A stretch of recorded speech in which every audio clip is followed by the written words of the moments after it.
Welcome to BPSC corner. आज की इस वीडियो में हम जितने सारे student Bihar DElEd entrance exam देने जा रहे हैं 2024 का फ्रेंड्स, उसके लिए इंपॉर्टेंट वीडियो है, क्योंकि आज के इस वीडियो में हम ज्योग्राफी के कुछ महत्वपूर्ण सवालों को देखेंगे जो आपके आने वाले एंट्रेंस एग्जाम में बहुत इंपॉर्टेंट है।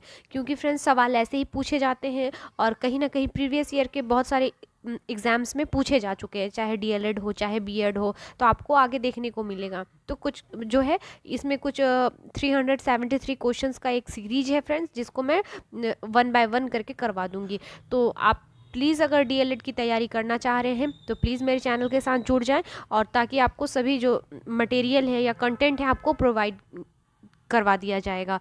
अगर आप इसका पीडीएफ पाना चाहते हैं तो उसके लिए मेरे टेलीग्राम लिंक के साथ ज्वाइन कर लीजिए, आपको वहाँ से जो है पीडीएफ मिल जाएगा। तो फ्रेंड्स बिना किसी देरी के शुरू करते हैं आज का इम्पोर्टेंट वीडियो और देखते हैं आज के महत्वपूर्ण सवालों को कि जो इम्पोर्टेंट है आपके आने वाले बिहार डीएलएड एंट्रेंस एग्जाम 2024 के लिए। तो शुरू करते हैं फ्रेंड्स। आज का सबसे पहला सवाल है, जूट सबसे अधिक कहाँ होती है। देखिए ये सवाल जो है यूपी बीएड 2013 में पूछा जा चुका है। तो ऑप्शंस दिए गए हैं मुंबई, कर्नाटक, बंगाल का डेल्टाई क्षेत्र या आंध्र प्रदेश। तो फ्रेंड्स ऑप्शंस देख के आप पता कर ही लीजिएगा कि सबसे अधिक जूट कहाँ होता है। तो ऑप्शन सी हो जाएगा, बंगाल का जो क्षेत्र होता है डेल्टाई क्षेत्र, वहाँ पर जूट का सबसे अधिक उत्पादन किया जाता है। तो ऑप्शन सी इसका राइट आंसर हो जाएगा। चलिए अब क्वेश्चन नंबर 2 को देख लेते हैं। क्वेश्चन नंबर 2 में पूछा है, तवा किसकी सहायक नदी है। ऑप्शंस दिए गए हैं नर्मदा, तापी, महानदी या गोदावरी। तो बताना होगा आपको जो तवा नदी है यह किसकी सहायक नदी है। तो फ्रेंड्स यह नर्मदा नदी की सहायक नदी है। तो ऑप्शन ए हो जाएगा इसका राइट आंसर। चलिए अब क्वेश्चन नंबर 3 को देख लेते हैं। क्वेश्चन नंबर 3 में है आपका, कौन सा कथन टैगा प्रदेश के संबंध में सत्य है। आपको ऑप्शंस दिए गए हैं और उसके बाद फिर आपको बताना है कि इसका कौन सा जो ऑप्शन है वह करेक्ट है। पहला ऑप्शन है, यह प्रदेश यूरेशिया और उत्तरी अमेरिका में 45 डिग्री से 70 डिग्री उत्तरी अक्षांशों के बीच एक चौड़ी पट्टी के रूप में विस्तृत है। इस प्रदेश की वनस्पति कोनधारी या शंकुधारी वन है। लकड़ी काटना इस प्रदेश का मुख्य व्यवसाय है, या फिर उपयुक्त सभी इसका राइट आंसर हो जाएगा। तो आपको टैगा प्रदेश के बारे में जो सही कथन है उसे चूज कर कर बताना है फ्रेंड्स। तो आई होप कि सबको पता होगा, इसका राइट आंसर ऑप्शन डी हो जाएगा। चलिए नेक्स्ट देख लेते हैं क्वेश्चन नंबर 4 को। क्वेश्चन नंबर 4, अंगूर से शराब बनाने का उद्योग किस प्राकृतिक प्रदेश में महत्वपूर्ण है। ऑप्शंस दिए गए हैं मानसूनी प्रदेश में, भूमध्य सागरीय प्रदेश में, विषुवतीय प्रदेश में या शीतोष्ण प्रदेश में। तो फ्रेंड्स जो अंगूर से शराब बनाने का उद्योग है यह अत्यधिक प्रचलित है भूमध्य सागरीय प्रदेश में। ऑप्शन बी हो जाएगा इसका राइट आंसर। चलिए नेक्स्ट देख लेते हैं क्वेश्चन नंबर 5 को। क्वेश्चन नंबर 5 में पूछा गया है आपका, पाट भूमि पाई जाती है। जो पाट भूमि है यह कहाँ पाई जाती है, विंध्य उच्च भूमि में, विदर्भ के मैदान में, दंडकारण्य में, छोटा नागपुर के पठार में। तो फ्रेंड्स इसका राइट आंसर हो जाएगा ऑप्शन सी, दंडकारण्य के क्षेत्र में। ये जो लगभग छत्तीसगढ़ उड़ीसा के क्षेत्रों की तरफ पाया जाता है दंडकारण्य। तो याद रखिएगा ऑप्शन सी इसका राइट आंसर हो जाएगा। चलिए अब क्वेश्चन नंबर 6 को देख लेते हैं। निम्नलिखित में कौन सही सुमेलित नहीं है, आपको यह बताना है फ्रेंड्स। एक तरफ स्थान दिया गया है, वहीं दूसरी तरफ उत्पादक या उत्पादकता के संबंध में दिया गया है। जैसे कि जो सिंदरी क्षेत्र है झारखंड का, यह उर्वरक बनाने के लिए फेमस है। नेपानगर मध्य प्रदेश सोना उत्पादन किया जाता है। पिंपरी महाराष्ट्र एंटीबायोटिक वहाँ बनाई जाती है। या सिंगरौली मध्य प्रदेश कोयला के लिए प्रसिद्ध है। तो जो सुमेल नहीं है फ्रेंड्स उसे चूज करना है। तो ऑप्शंस देखकर समझ ही गए होंगे कि जो आपका नेपानगर मध्य प्रदेश है यहाँ पर जो है आपका सोने का उत्पादन नहीं किया जाता है। तो ऑप्शन क्या हो जाएगा आपका, ऑप्शन बी इसका राइट आंसर हो जाएगा। अगला सवाल है, यदि मई में लंदन में सुबह के 10 बजे हैं तो भारतीय मानक समय होगा। आपको पता होगा भारतीय मानक समय जो है 23.5 डिग्री पूर्वी अक्षांशों के बीच मौजूद है। तो तब आपको कैलकुलेट करने में इजी हो जाएगा। देन इसका आंसर आ जाएगा फ्रेंड्स 2 बजे होंगे, सुबह के 2 बज रहे होंगे। तो ऑप्शन क्या हो जाएगा, सी इसका राइट आंसर हो जाएगा। अब देखते हैं क्वेश्चन नंबर 8 को। विश्व का सबसे बड़ा पार्क कौन सा है, आपको यह बताना है। Yellowstone national park, Kolkata national park, Toronto जू या मियाजाकी जापान में जो अवस्थित है। आपको बताना है विश्व का सबसे बड़ा, ना कि भारत के परिप्रेक्ष्य में पूछा है, विश्व के संदर्भ में पूछा गया यह सवाल है। तो इसका राइट आंसर हो जाएगा सबसे बड़ा पार्क जो हो जाएगा मियाजाकी जापान में। ऑप्शन डी इसका राइट आंसर हो जाएगा। अगला सवाल है फ्रेंड्स, विश्व का सबसे बड़ा मरुस्थल कौन सा है, आपको यह बताना है। सहारा, अरब मरुस्थल, ऑस्ट्रेलिया मरुस्थल या गोबी का मरुस्थल। तो विश्व का सबसे बड़ा मरुस्थल जो हो जाएगा फ्रेंड्स, यह आपका क्या हो जाएगा, ऑप्शन ए हो जाएगा इसका राइट आंसर, सहारा मरुस्थल। ऑप्शन ए इसका राइट आंसर हो जाएगा। चलिए अब नेक्स्ट देख लेते हैं क्वेश्चन नंबर 10 को। क्वेश्चन नंबर 10 में पूछा है टनकपुर बांध परियोजना किस नदी पर अवस्थित है, दामोदर, महाकाली, चिनाब या स्वर्णरेखा नदी पर। तो फ्रेंड्स इसका राइट आंसर ऑप्शन डी हो जाएगा। जो टनकपुर बांध परियोजना है यह स्वर्ण नदी पर बनाई गई है। नेक्स्ट देख लेते हैं क्वेश्चन नंबर 11 को। महाद्वीपीय मग्न तट तथा गहरे सागरीय मैदान के मध्य स्थित होता है, क्या स्थित होता है, महाद्वीपीय मग्न ढाल, महाद्वीपीय मग्न तट, महासागरीय गर्त या महाद्वीपीय कटक अवस्थित होता है। तो फ्रेंड्स इसका राइट आंसर जो महासागरीय गर्त जिसे कहते हैं या जिसे हम ट्रेंच कहते हैं इंग्लिश में, तो महाद्वीपीय मग्न तट और गहरे सागरीय मैदान के बीच में यह अवस्थित होता है।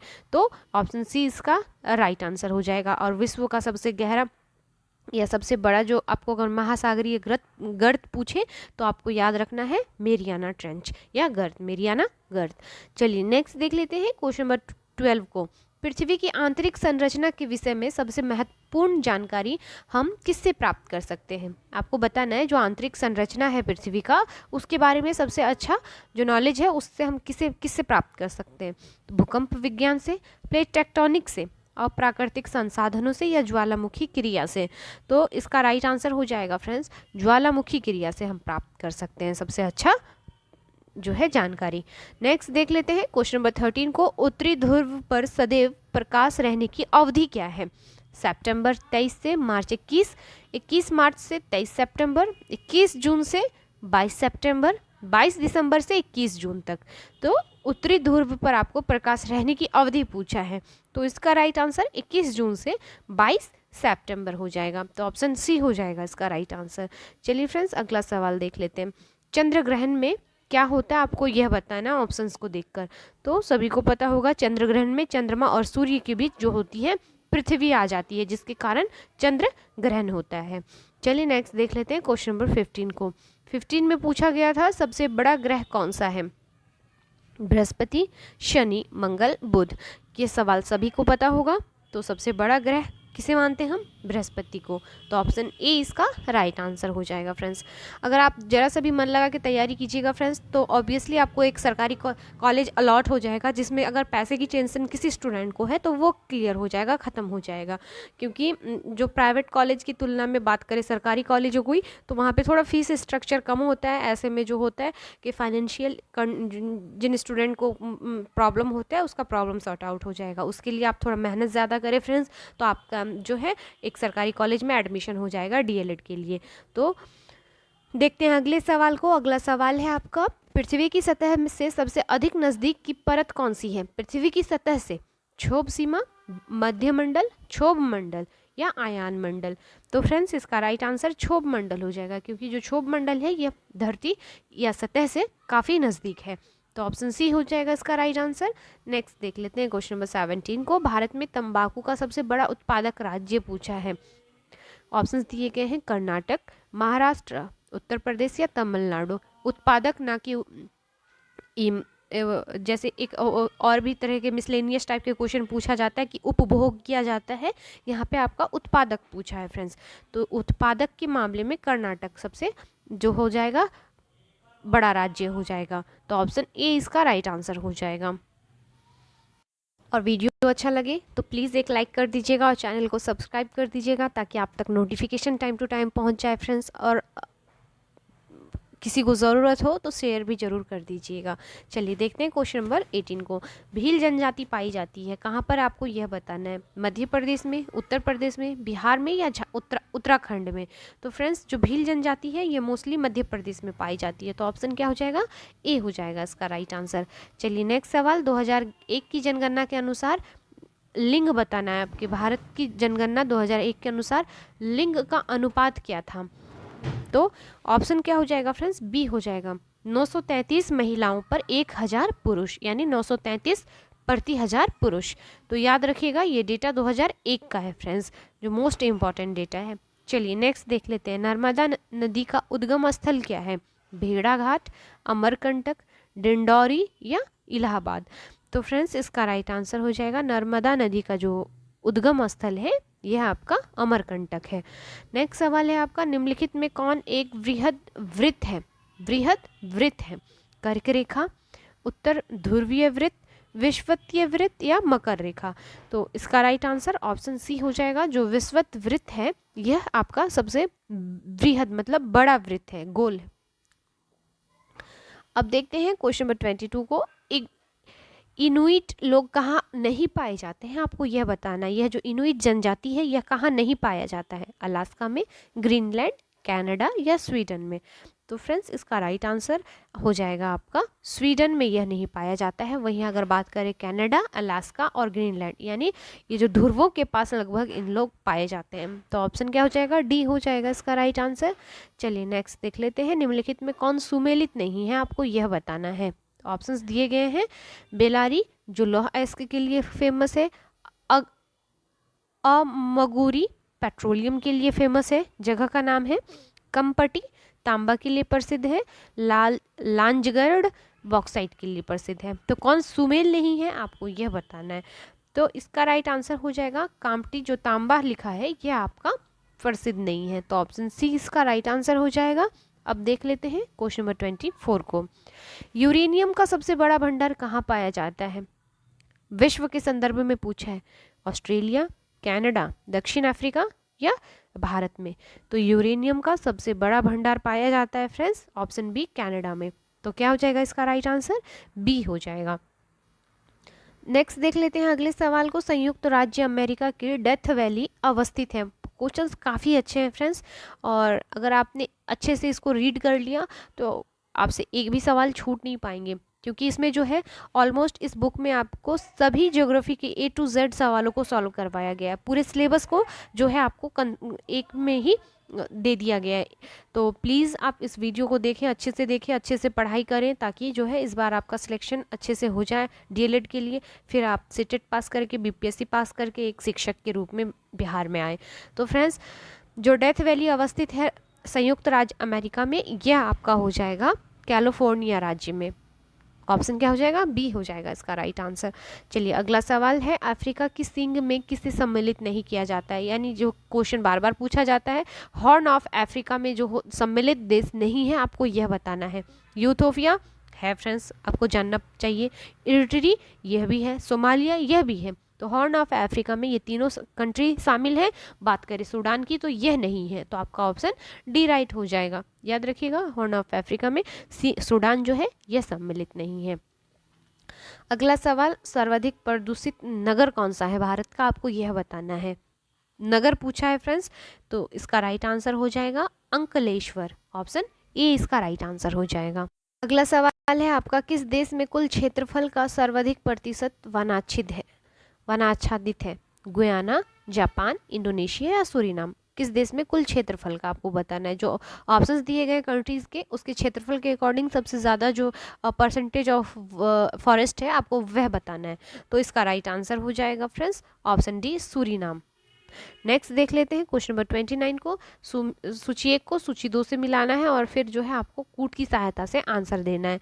तो फ्रेंड्स जब आप इसे मिलाएंगे तो पाएंगे इसका राइट आंसर क्या हो जाएगा, इसका राइट आंसर हो जाएगा फ्रेंड्स ऑप्शन सी हो जाएगा। चलिए नेक्स्ट देख लेते हैं क्वेश्चन नंबर 30 को। रानी लक्ष्मीबाई बांध अवस्थित है, बेतवा नदी पर, केन नदी पर, रिहंद नदी पर या टोंस नदी पर? तो फ्रेंड्स जो रानी लक्ष्मीबाई बांध है यह अवस्थित है आपके बेतवा नदी पर, तो ऑप्शन ए इसका राइट आंसर हो जाएगा। नेक्स्ट देख लेते हैं, नया संसार नामक पुस्तक किस भूगोल वेत्ता ने लिखी थी? ऑप्शंस दिए गए हैं, ब्लाश, कार्ल रिटर, हंटिंगटन या ईसा बोमोन। तो इसका राइट आंसर क्या हो जाएगा? ब्लाश ने लिखा था। ऑप्शन क्या हो जाएगा? ए हो जाएगा। नेक्स्ट सवाल में पूछा गया है, पृथ्वी का वायुमंडल मुख्यतः किस विधि द्वारा गर्म होता है? तो सभी को पता होगा फ्रेंड्स, इसका राइट आंसर विकिरण द्वारा। क्या हो जाएगा? विकिरण द्वारा। नेक्स्ट देख लेते हैं अगले सवाल को। अगला सवाल है, निम्न में किस विद्वान को भूगोल का पिता कहा जाता है? तो भूगोल का पिता कहा जाता है फ्रेंड्स, ऑप्शन क्या हो जाएगा? इरेटोस्थनीज को। ऑप्शन डी इसका राइट आंसर हो जाएगा। नेक्स्ट देख लेते हैं, आम बौछार क्या है? एक पर्वतीय वर्षा है, आम के बाग में कृत्रिम वर्षा है, चक्रवर्तीय वर्षा है या मानसून पूर्व वर्षा है? तो जो मैंगो शावर जिसे इंग्लिश में कहा जाता है, यह एक्चुअल में एक प्रकार का मानसून पूर्व वर्षा है, तो ऑप्शन डी हो जाएगा इसका राइट आंसर। अगला सवाल है, वायुमंडल की कौन सी परत मौसमी परिवर्तन हेतु उत्तरदायी है? जिसमें मौसम संबंधित घटनाएं होती हैं, आपने कई बार पढ़ा होगा, यह क्षोभ मंडल होता है। ऑप्शन डी हो जाएगा इसका आंसर। नेक्स्ट सवाल है, सतपुड़ा पर्वत श्रेणी की सर्वाधिक ऊंची चोटी है? तो सबसे जो ऊंची चोटी है यह धूपगढ़ हो जाएगा। ऑप्शन सी हो जाएगा इसका राइट आंसर। नेक्स्ट सवाल है, घोल रंध्रों के अत्यधिक विस्तृत स्वरूप को किस नाम से जाना जाता है? तो इसे हम जानते हैं फ्रेंड्स जामा के नाम पे। नेक्स्ट देख लेते हैं, निम्नलिखित में कौन सी नदी दक्षिण से उत्तर की ओर प्रवाहित होती है? तो दक्षिण से उत्तर की ओर प्रवाहित होने वाली नदियों में देखेंगे तो बेतवा नदी आ जाएगी। इसका जो डायरेक्शन होता है दक्षिण से उत्तर की ओर होता है। नेक्स्ट सवाल है, निम्नलिखित में कौन रूपांतरित चट्टान नहीं है? आपको बताना है, स्लेट, स्फटिक, संगमरमर या ग्रेनाइट। तो जो रूपांतरित चट्टान नहीं है यह हो जाएगा ग्रेनाइट। नेक्स्ट देख लेते हैं अगले सवाल को, वायुमंडलीय मुख्यतः गर्म होता है पृथ्वी की सीधी किरणों में, पृथ्वी के विकिरण द्वारा, पृथ्वी के अंदर की ऊष्मा से या पृथ्वी की गति के घर्षण से? तो जो वायुमंडल गर्म होने का प्रमुख कारण है यह विकिरण द्वारा, पृथ्वी से विकिरण के द्वारा। नेक्स्ट सवाल, आर्थिक दृष्टि से सर्वाधिक विकसित प्राकृतिक प्रदेश कौन सा है? आर्थिक दृष्टि से सर्वाधिक विकसित भूमध्य प्रदेश, भूमध्य सागरीय प्रदेश, भूमध्य रेखीय प्रदेश, पश्चिमी यूरोपीय प्रदेश या सेंट लॉरेंस तूलीय? तो इसका राइट आंसर क्या हो जाएगा? ऑप्शन सी हो जाएगा, पश्चिमी यूरोपीय प्रदेश। नेक्स्ट देख लेते हैं क्वेश्चन नंबर 42 को, विश्व के अधिकांश सक्रिय ज्वालामुखी पाए जाते हैं प्राचीन पठारी प्रदेशों में, गहन सागरीय मैदानों में, नवीन मोड़दार पर्वतीय क्षेत्रों में या मैदानी क्षेत्रों में? तो फ्रेंड्स इसका राइट आंसर हो जाएगा नवीन मोड़दार पर्वतीय क्षेत्रों में जो होता है एक्टिव ज्वालामुखी पाया जाता है। नेक्स्ट देख लेते हैं क्वेश्चन नंबर 43 को। 43 में पूछा गया है, भूमध्य रेखीय प्रदेशों में पेड़ों पर चढ़ी लताओं को क्या कहा जाता है? लियाना, लाइकेन, पटाना, लोगान। तो जो भूमध्य रेखीय प्रदेश होता है उस पर जो पेड़ों पर चढ़ी लताएं होती हैं उन्हें हम कहते हैं लियाना। ऑप्शन ए हो जाएगा इसका आंसर। चलिए अगला सवाल है, ठंडी तथा भारी वायु द्वारा गर्म एवं हल्की वायु के ऊपर उठा देने से निर्मित वाताग्र क्या कहलाता है? तो यह कहलाता है फ्रेंड्स शीत वाताग्र। याद रखिएगा, शीत वाताग्र। नेक्स्ट देख लेते हैं क्वेश्चन नंबर 45 को, निम्न में कौन उच्च बादलों में शामिल नहीं किया जाता है? किसे शामिल नहीं किया जाता है? पच्छाब, अस्तरी कपासी, पच्छाब अस्तरी या पच्छाब कपासी? तो जो उच्च बादलों में शामिल नहीं किया जाता है फ्रेंड्स यह हो जाएगा अस्तरी कपासी को। नेक्स्ट सवाल, पारिस्थितिकी तंत्र शब्द का प्रयोग सर्वप्रथम किस विद्वान द्वारा किया था? तो यह एजी टांसले ने किया था। जो पारितंत्र शब्द को सर्वप्रथम जिसने प्रयोग किया था इसका, यह थे एजी टांसले। चलिए अगले सवाल में है, विश्व का शीत मरुस्थल को अन्य किस नाम से जाना जाता है? याद रखिएगा, यह जो शीत मरुस्थल है यह जाना जाता है हिमाच्छादित क्षेत्र से। तो ऑप्शन क्या हो जाएगा? बी हो जाएगा इसका राइट आंसर। नेक्स्ट देख लेते हैं क्वेश्चन नंबर 48 को, भारत के दक्षिणी प्रायद्वीपीय पठार पर मिलने वाली वनस्पतियों पर निम्न में किस कारक का सर्वाधिक प्रभाव पड़ा है?